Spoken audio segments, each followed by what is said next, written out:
Et yo, j'espère que vous allez bien. On va se retrouver aujourd'hui pour une nouvelle vidéo en 50 euros. On va de tabling. Avant ça, je tiens à vous tenir au courant des nouvelles. Donc, dernièrement, j'avais fait un challenge en 20 euros où pendant une semaine, on a essayé de faire 5000 spins. Et la dernière vidéo montre justement ce challenge. Donc, si vous voulez voir les résultats, si vous ne les avez pas déjà vus, je vous invite à la regarder. Et du coup, l'idée, ça serait de refaire ce challenge en 50 euros. Donc, pour le mois de mai, j'ai derrière pas trop joué. J'avais shot un petit peu la 100 euros en 2 tablings en début de mois. Ça s'était bien passé, mais il n'y a que 70 games, donc ça veut pas dire grand-chose. Et l'idée maintenant, c'est de reprendre plus sérieusement le grind, notamment en début de mois de juillet. Donc là, on est le 28 juin au moment de cette vidéo. Et donc, ça va être de faire une semaine similaire où on va faire 5000 spins, si possible en 50 euros. Quand je dis si possible, c'est que si vraiment les tables sont trop moches et qu'on a vraiment le même règle sur toutes les tables, on va évidemment considérer de jouer un peu plus bas, en 20 euros. Maintenant, voilà, j'aimerais quand même faire le maximum de parties en 50. Peut-être qu'on fera un petit peu de sens euh, si vraiment la bankroll nous permet de le faire, parce que 5000 games, si on a un bon niveau, en fait, on devrait print pas mal. Hein. Si vous avez vu le dernier challenge, on a réussi à print beaucoup, en 20 euros. D'ailleurs, les stats théoriques, c'est 5000 dollars environ, sur le volume qu'on a fait en 20 euros. Et du coup, si vous voulez les résultats exacts, dernière vidéo. Et donc là, on verra sur une semaine combien on arrive à générer en 50 euros. Est-ce qu'on arrivera à avoir un bon niveau? Chose particulière, c'est que du coup, jusqu'à maintenant, quand je jouais en 50 euros, j'étais en 4 tablings, mais je me mets un peu plus au 6 tablings parce que je commence à vraiment me sentir à l'aise. Donc vraiment curieux. Pour ce qui est des objectifs de ce challenge, je pense que si on atteint 42 CV en 6 tablings, ça reste vraiment très propre. Il y a le paramètre début de mois où les tables sont un peu plus faciles, donc on fera un filtre, c'est-à-dire que je vais pas forcément jouer que avant 20h, enfin après 20h, mais du coup on regardera avec le filtre après 20h pour voir nos stats. Si on arrive à quelque chose comme, je sais pas, 45-52 CV, ça voudra dire que on a un volume horaire, taux horaire qui est très gros à ces heures-là. Donc voilà. En tout cas, tout le bilan sera possible.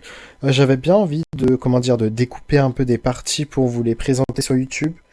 C'est vrai que là, j'avais fait une vidéo bilan, mais sans montrer pour autant du gameplay. Et c'est vrai que c'est quelque chose que j'aime bien. Donc, je vais streamer mes sessions. N'hésitez pas à passer sur ma chaîne Twitch. Et au passage, j'ai pas de caméra parce que j'ai pas encore installé mon setup. Donc, là où je suis, c'est un peu petit et j'ai pas encore mis tout ce qui est mes LED, mon fond vert, etc. À part ça, on va se retrouver en game directement. Donc on joue sur des horaires où j'ai pas l'habitude de jouer, c'est-à-dire avant 17h. J'ai tendance à jouer vraiment à partir de 18h, 17h sur les tables de 50 euros, tout simplement parce que j'estime qu'il y aura peut-être un peu trop de règles dans ces eaux-là, entre on va dire 14 et 17h. Et du coup, voilà les raisons. Et là, on va se concentrer en 2 tablings, même si on a des tables full reg. Au moins, on pourra un peu étaler au maximum les thinking procès. On va overlimp 9 et 8. Si on peut jouer post-flop pour pas cher, ça nous va. On a un lead en haut à gauche. Il peut y avoir maintenant des flushs et des 9 meilleurs, donc je vais fold directement. Pour le coup. Il peut aussi y avoir des flushs, mais en général, quand ça fait mise et call, même s'il y a qu'un flush draw chez les deux joueurs, on n'a pas forcément beaucoup d'équité. Donc je préfère folder pour ces raisons-là. Et on a un donc pot, pour le coup, on bloque des bluffs, donc je pense qu'on va folder directement. Un récréatif, en haut à gauche, on est contre un joueur régulier. On a double quinte. Enfin, on tire quinte par les deux bouts, du coup on va c-bet. Et on touche notre magnifique quinte. Il a le droit d'avoir des rois à cette dipitude, il va pas forcément les 3 bêtes, on va pas forcément isoler le récréatif, parce que il a l'air en plus de ça assez honnête. Je pense qu'on va cher, on peut même moins cher du T5. Maintenant, il peut peut-être vouloir fast play un roi, pour le coup. Et c'est vrai que j'ai pas vu les stack size. En vrai, on aurait pu faire bien moins cher, pour le coup. Surtout qu'on avait vraiment nuts, et on fait littéralement peur à un 7, donc c'était très mal joué. 3x, on va fold notre roi et 8. On va c-bet un peu plus cher, c'est un peu plus connecté En haut à gauche, on peut faire fold des hauteurs 9, hauteur 10, hauteur valet, hauteur dame. Et du coup, sur cette turn, on va juste give up, ça fait rentrer plein de choses. À droite, on a l'air d'avoir en small blind un joueur assez tight, donc on va open, mais qui reste a priori récréatif et qui a l'air d'aimer donc quand même. Et on va fold à gauche, pas grand chose à faire. Donc ouais, en tout cas, j'avais beaucoup aimé faire le dernier challenge. Ceux qui m'avaient regardé avaient également beaucoup aimé regarder le challenge, suivre le challenge, et puis me voir aller au bout. C'est vrai que la dernière journée était assez compliquée parce qu'il fallait faire énormément de parties, à peu près 1000 parties, un peu moins. Et on va jam à 5 off. Bon, on a été un peu card dead pour le spin de droite. On va limper 10-6 off. Étonnant, l'open fold. Et ouais, donc un joueur qui, a priori, aime jouer des mains à gauche. On a un 10 qui est pas très bon, du coup on va plutôt le checker à gauche. Il peut bluffer sur la turn des gutshots par exemple. Quand il double check, je pense qu'il a vraiment pas grand chose. Du coup on va recheck, on peut représenter une hauteur. Et sur le 8, il a le droit d'avoir touché un 8, du coup je vais miser. Pas grand chose à faire à droite que faire tapis avec As-Dame. Roi 9, ça va être un call à gauche, on est en flip. Contre paire de 3 qui fait le 3 directement. À droite, on a split. Dommage, on va relancer directement à gauche. Et ouais, du coup, pour ce qui est du challenge, ça sera sur ma chaîne Twitch. Le lien est dans la description si jamais vous voulez passer. Donc, quand est-ce qu'il va commencer peut-être autour de... Je réfléchis si j'ai envie de le commencer dès le dimanche soir. Mais ouais, je pense qu'il va peut-être plus commencer, on va dire lundi soir. De toute façon, n'hésitez pas à rejoindre mon Discord si vous voulez savoir exactement quand le challenge va commencer. Et puis voilà, si vous aimez un peu les challenges comme ça, si vous aimez regarder, si vous avez des suggestions de justement, est-ce que vous voulez que je vous montre les meilleurs multi analysés, enfin juste du live pour YouTube, n'hésitez pas à me dire. On fait la belle dame turn à droite, on est en heads up contre un récréatif, donc la table à droite était plutôt belle. À gauche, on s'imagine que c'est un récréatif, le flat en small blind, pour le coup. Cette dipitude, je pense qu'on doit quand même call 6-5, malheureusement on est dominé. Choisis ces bêtes pas chères à gauche avec A7, il n'y a pas non plus de flush draw. Sur la turn, on va half pot, dans tous les cas, je pense que sur half, on a fait un peu plus qu'half, je pense pas qu'il faut d'un roi pour le coup. Et il peut avoir touché double paire avec roi 8, roi 9 de temps en temps. Et de temps en temps avoir également un as, du coup je vais faire tapis pour ces raisons-là. Et on se retrouve contre un as qui n'a pas fold. Donc, bonne nouvelle, on se retrouve en heads up contre un joueur régulier. À droite, a priori, une table récréative également. On va iso bluff, roi 6 off. Sur ce flop, on peut un quart. Je pense qu'en théorie, c'est même plus du 1 tiers. Il y a beaucoup de draws qu'on ne bloque pas pour le coup. Il peut avoir des 9 et 10, des mains comme ça. On a le droit d'avoir des valets qui jouent comme ça de notre côté. Est-ce qu'il aurait envie de value un valet comme ça? Il pourrait, on bloque des bluffs avec le 6. Maintenant, je pense pas qu'il y ait beaucoup de 6x. Et si on call turn, je pense que c'est pour call river sur une brique. Ok, du coup il a moins de valets. Est-ce qu'il aurait fait aussi peu cher une dame, peut-être? Mais je lui attribuais beaucoup de... Ok, étonnant qu'il limp call perd 6 plutôt que limp re-raise. Très étonnant. Mais je lui attribuais des mains comme 8 et 9. Des gutshots au flop, il y a vraiment beaucoup de float qu'il peut y avoir. C'est pour ça que je pense que call turn n'est pas horrible.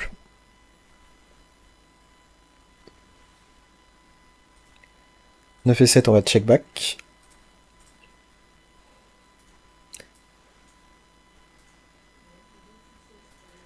Sur la turn, on va pas bluffer. Il va pas fold d'une hauteur a priori. À moins qu'on mette un gros overbet.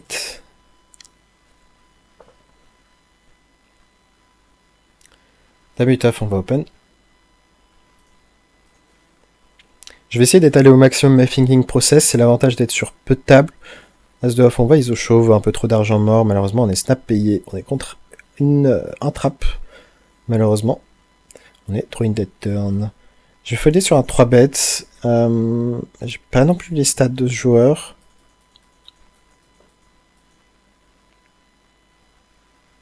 Au final ça va, on a eu la plupart des joueurs qui étaient récréatifs pour l'instant. 5 off, on va open. Sur ce flop, on peut miser une blinde. Soit on est en value contre pas mal de mains, contre des tirages. Pour le coup, pareil, les As-6, il peut les 3 bêtes très souvent pré-flop. Il a le droit d'avoir des 10, évidemment. Les flush droits à pique, backdoor sont rentrés, on en bloque. Maintenant, je pense pas qu'il va float des 5x, des 5 et 4 UT par exemple. Et du coup, quand il fait pot, il est vraiment très polarisé sur un 10 ou rien. Et j'ai presque envie de catch hauteur-roi pour le coup. C'est très CS hein, pour le coup, on représente vraiment pas grand chose, c'est pour ça que j'ai presque envie de catch. Et il avait un flush draw, en effet, loupé. On l'a bien senti. Il aura évidemment des values. Il fait tapis, c'est dommage, on avait énormément d'équité à droite. A priori récréatif. On va folder. Mais ouais, ce qui est plaisant, c'est quand même de faire des bons petits hero calls comme ça, d'avoir des bonnes reads. C'est quand même assez plaisant. On va open, roi valet off, à droite.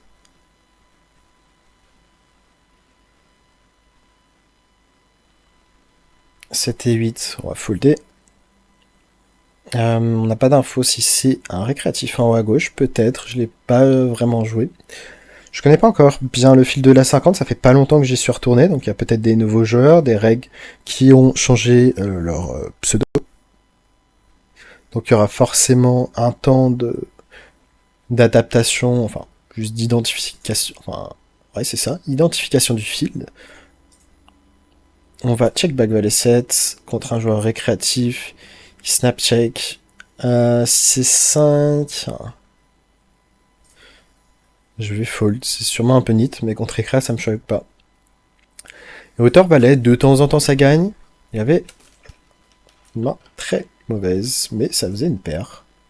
Donc intéressant, ça veut dire qu'il va très certainement limper 100%. Et donc il aura forcément des mains faibles qu'on pourra peut-être bluffer.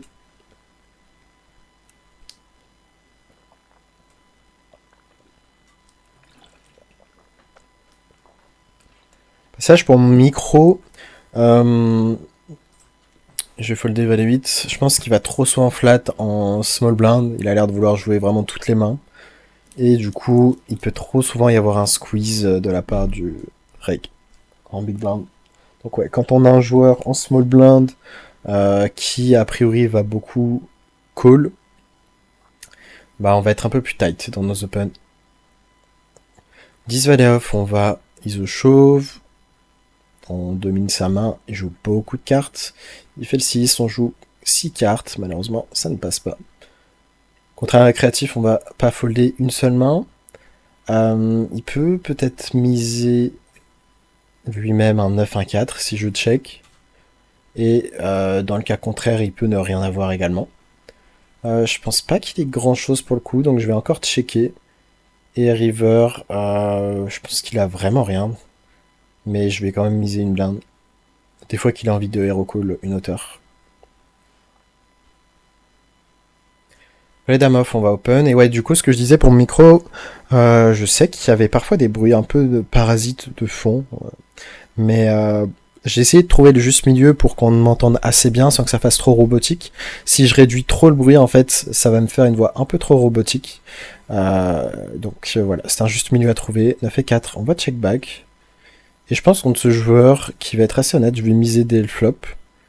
Il peut fold des fois des hauteur valet, hauteur roi, qui se dit qu'il a rien touché, et ça a l'air d'être un joueur assez passif pour le coup, donc voilà, on a réussi à gagner avec une main aussi faible. C'est une bonne nouvelle. Valet 10 off, on va défendre contre l'open en BVB du reg. On va push à droite.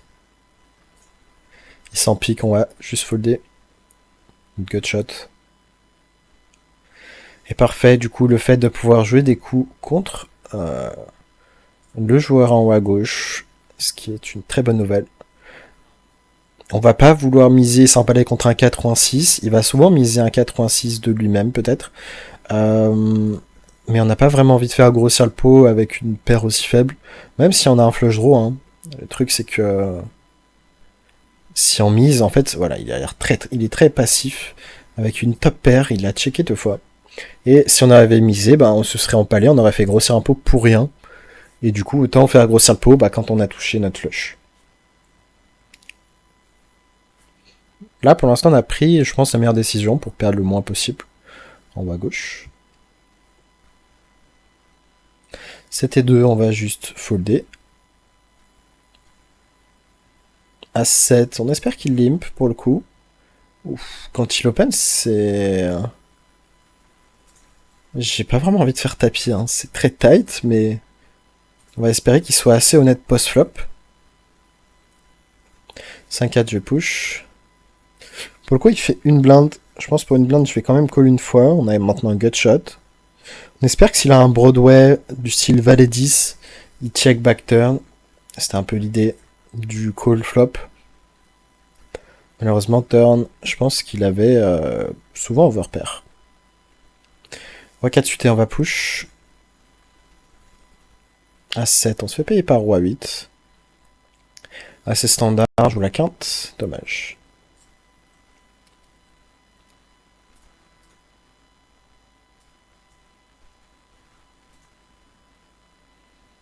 As-Roi, très belle main. Mais ouais, je pense que c'était fine contre ce joueur spécifiquement de ne pas faire tapis avec notre As-7. Je pense qu'on serait littéralement empalé dans un 75-25 ou 70-30 peut-être.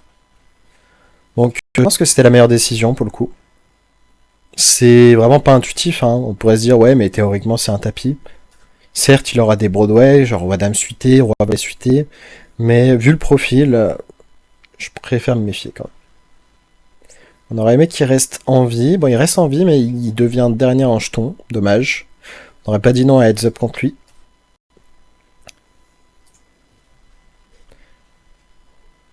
Après s'il peut gagner un coup à tapis, on dit pas non.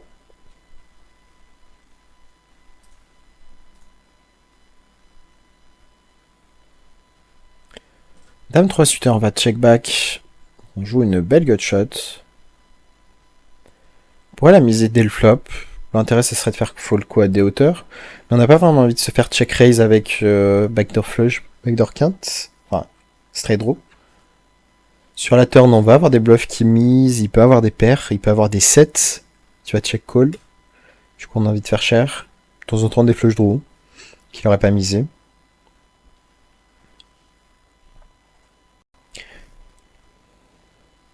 Valet 8 qui gagne contre 7 et 9. Bon, il n'a pas beaucoup de jetons, malheureusement. Je vais essayer de voir comment il a perdu ses jetons. Il est parti à tapis, je crois. Est-ce qu'il a fait tapis préflop? Ouais, il avait Roi Dame off. La min raise à 5. C'est la meilleure configuration quand c'est un régulier en small blind. Ça veut dire qu'il va pas flat. Donc il va soit 3 bet ou fold. Et du coup, dans ces configurations, on peut open des As-X faibles, là où on aurait préféré les folds s'il y avait quelqu'un qui allait vraiment jouer trop de mains, small blind.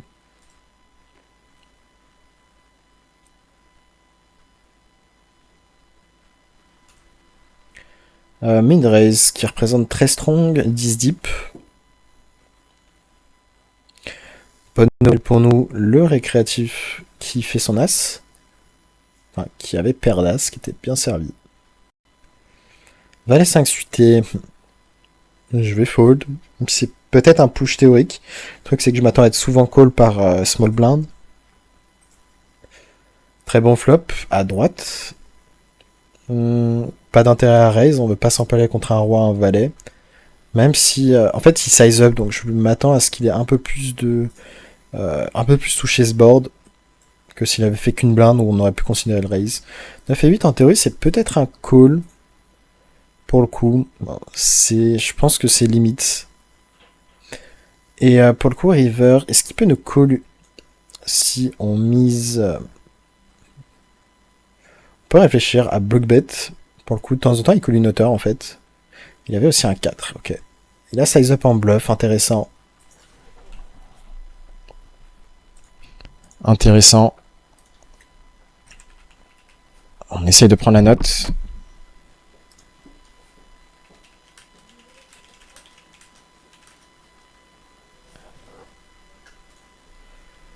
Roi 4 suité, on va open shove. À droite, j'ai choisi check back. Maintenant, on aurait pu aussi miser pour Dina et quitter. Il peut miser un 2, un 10. Je vais call une fois. Et river, s'il remise cher, il sera pas cohérent. Du coup, je pense que c'est souvent un 2 qui a voulu protéger, ou rien du tout. Hein. C'est pour ça qu'on a call d'ailleurs. Ça peut être également rien. Et c'était rien du tout. Hauteur dame, étonnant qu'ils choisissent de miser avec hauteur dame. On a hauteur dame à gauche. Maintenant, je m'attends à beaucoup de nuts en trap de temps en temps. Il peut aussi avoir vraiment des mains totalement random, donc je vais call une fois. Et a priori, je m'attends pas à ce qu'il bluffe beaucoup quand on call sur cette texture. Je m'attends vraiment souvent à overpair pour le coup. Vu la dipitude, on a vraiment call une fois pour vérifier qu'il avait bien overpair. Mais je pense qu'il avait en effet overpair. Dame 8 contre As 4 à tapis. Je vais limper à droite 9 et 6. Et ça split à gauche.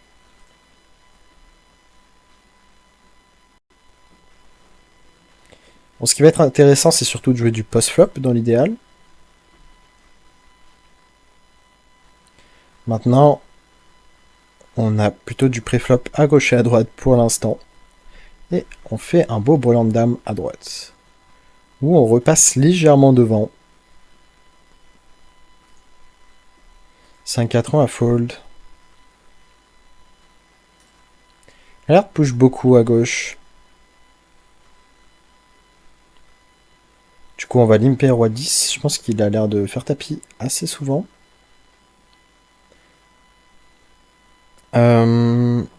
Il peut avoir beaucoup de 5 de 6. Du coup, on va checker. On a quand même hauteur roi. Pour le coup, j'ai bien envie de le laisser faire s'il a envie de bluffer. Du coup, je vais call.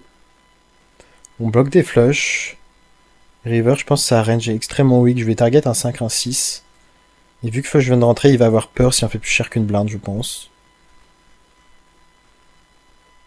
Et je me doute qu'il avait pas grand chose.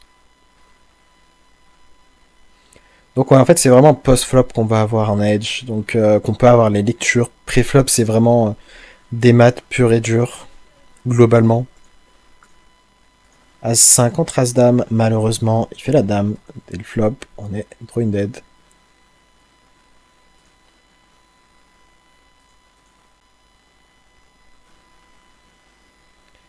À droite, je reconnais pas les pseudos. On aurait pu open dame 4 suité. Maintenant, je m'attends à être souvent call-call. Si c'est joueur récréatif.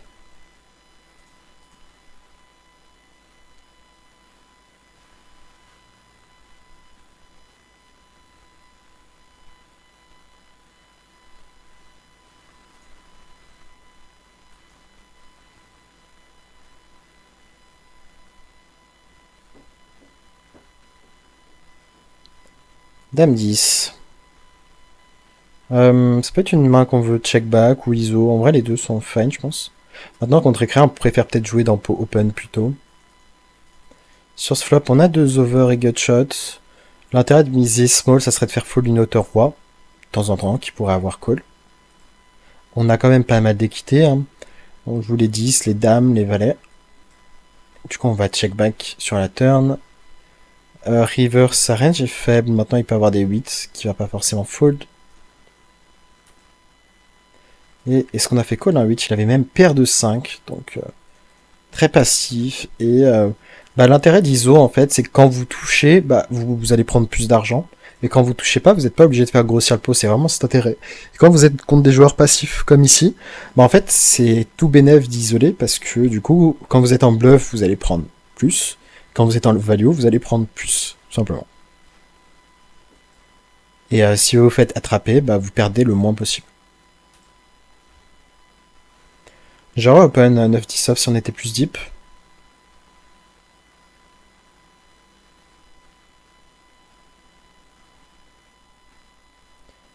Sur un tapis à gauche.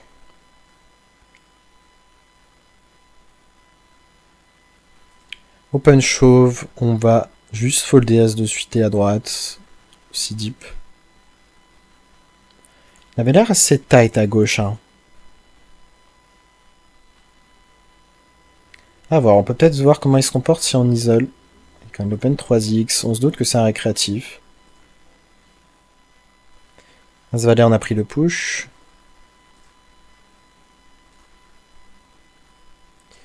As2 contre un joueur qui m'a l'air de folder beaucoup, je préfère open. On joue backdoor flush, maintenant je pense qu'il est un peu trop connecté ce board, du coup on va checker. Et de temps en temps, ça il gagne, donc on va pas faire grossir le pot pour s'empaler contre un 6, un 8. Et on vient de récupérer un peu plus de showdown, si jamais il avait un As-X également. On se doute qu'on a la meilleure main. Hein. Il y avait Dame 10, donc a priori pas bluffy. Il avait un trèfle. Il aurait pu choisir de bluffer pour le coup. Du coup, on va peut-être préférer jouer post-flop. On va pas forcément isoler en bluff. Contre un joueur assez passif.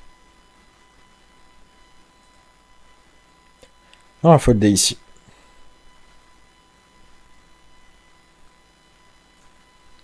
On va vouloir jouer 100% des mains ici. 7 et 8. On va folder. On se fait iso chauve à gauche. Pas grand chose à faire. 9 et 8. Je vais limper. Dame 9, pardon. Et on va folder sur son snap iso chauve. À gauche, je vais encore checker. Maintenant, river, on bloque des straights. Du coup, je pense que s'il a touché un 7, un 5, je vais partir sur un overbet. Et l'idée, c'est vraiment de faire fold un 7, un 5 qui aurait joué comme ça. Je pense, vu le profil, il aurait fold ces mains-là.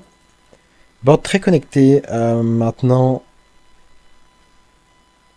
je suis content de lui faire fold aussi. Call juste une gutshot. Si C7 vient de toucher sa gutshot.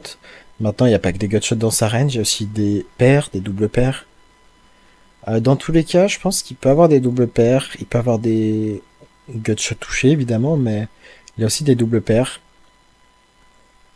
Mais là, je pense que pour sa range de call assez rapide, c'est souvent une main comme 8 et 7, valet 10. C'est les mains que je lui attribue. Paire de 6 à droite, qui a gagné à tapis. Paire de 6, on va faire tapis à gauche.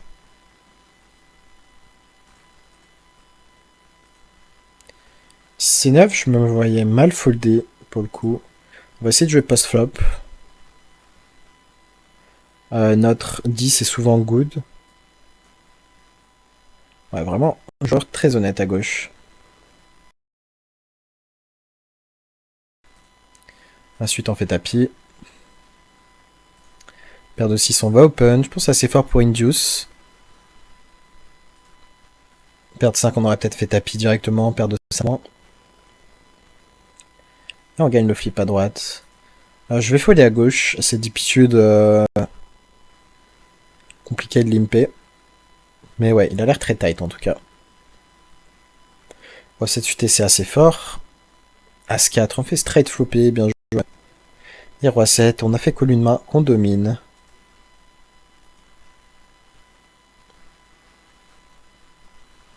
On espère réaffronter les mêmes joueurs qu'on vient d'affronter, dans l'idéal.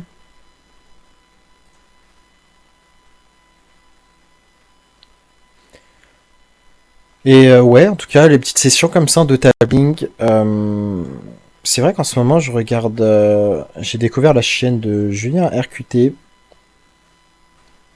alias Sido, je crois il s'appelle. Cedo, ouais, c'est ça.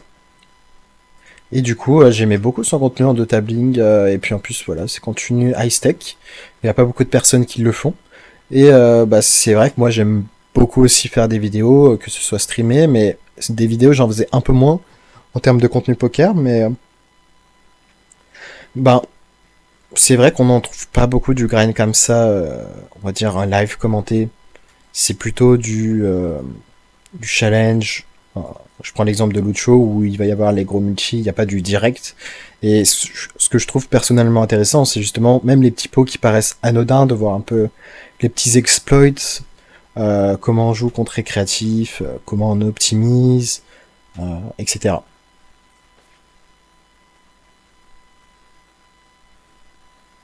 Ok, après oui, j'aurais envie de dire récréatif. En haut à gauche, on va voir les showdowns. Il y en a qui choisissent deux barrels en haut à droite, ouais. Bluffy. Un joueur qui a l'air de aimer le Meepo pour bluffer.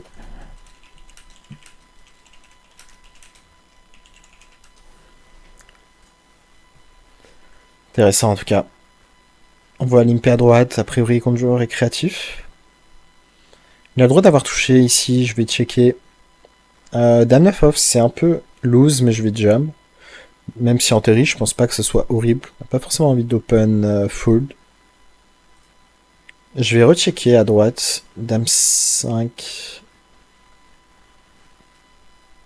Et je vais check fold. Je m'attends à ce qu'il y ait trop de call en fait. Et il peut avoir touché un valet turn. C'est pour ça que j'ai pas envie de m'empaler. Et de temps en temps, hauteur dame gagne hein, pour le coup. As valet, on va min raise. Même si on pourrait faire tapis en soi.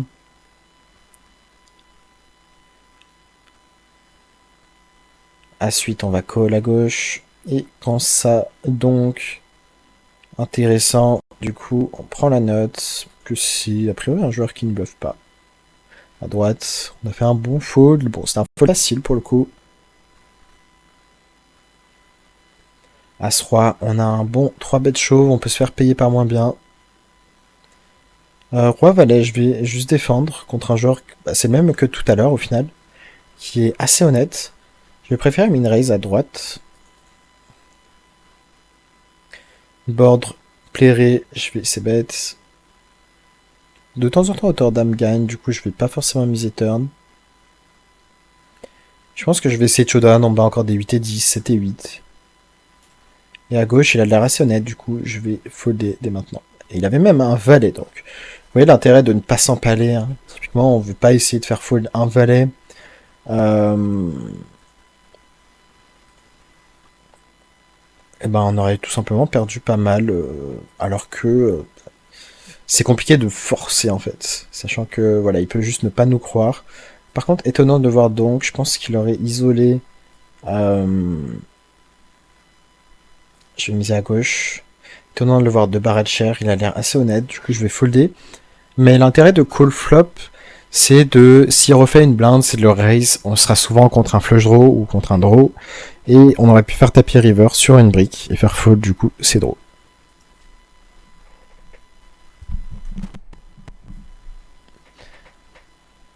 Roi dame off, on peut limper. On peut dominer des rois des dames chez lui. Et on va call. Malheureusement, on est contre As-10, on est quasi en flip. Le beau roi river. On a été assez passif à gauche, maintenant on n'a pas eu beaucoup de mains. As-6, on va push. On l'a vu pas beaucoup call sur tapis. Bon, maintenant il choisit de call, mais c'est une main assez loose à call. Donc bonne nouvelle pour nous. Mais en tout cas, ouais, n'hésitez pas à me dire si ce format de tabling vous aimez. Moi, je sais que personnellement, j'aime bien en regarder, donc à vous de me dire si vous aimez en regarder aussi. Sur ce flop, on va miser, on bloque des draws avec le 8, des 8 et 6 qu'il pourrait avoir.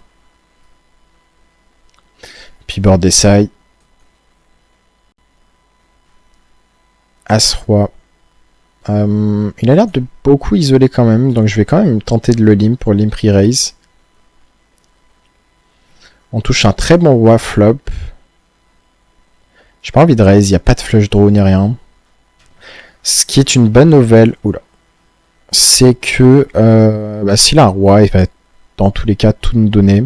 Et s'il avait un 6, il aurait continué, je pense, ici. Et je pense que je vais faire tapis et essayer de target un 6. Je pense qu'il n'y a pas que des rois dans sa range, au contraire. Et il avait bel et bien un 6 qu'il a de barrel. Donc on va prendre la note. Hein. Du coup, qu'il aura le donk avec deuxième paire.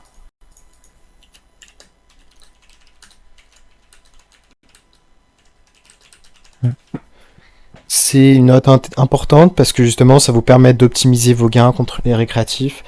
De savoir que, imaginons, là on avait 7-7, entre 7-7 et Dame-Dame, on aurait pu se contenter de payer et de le laisser faire, de pas le raise pour lui faire peur. Donc voilà, fin de cette petite session, j'espère qu'elle vous aura plu, et puis on se retrouve dès début de mois prochain pour le challenge en 50 euros. J'ai hâte de le faire, hein, franchement, j'adore envoyer du volume dans ces périodes, et en plus de ça en stream. Sur ce, je vous dis à la prochaine, et tchuss.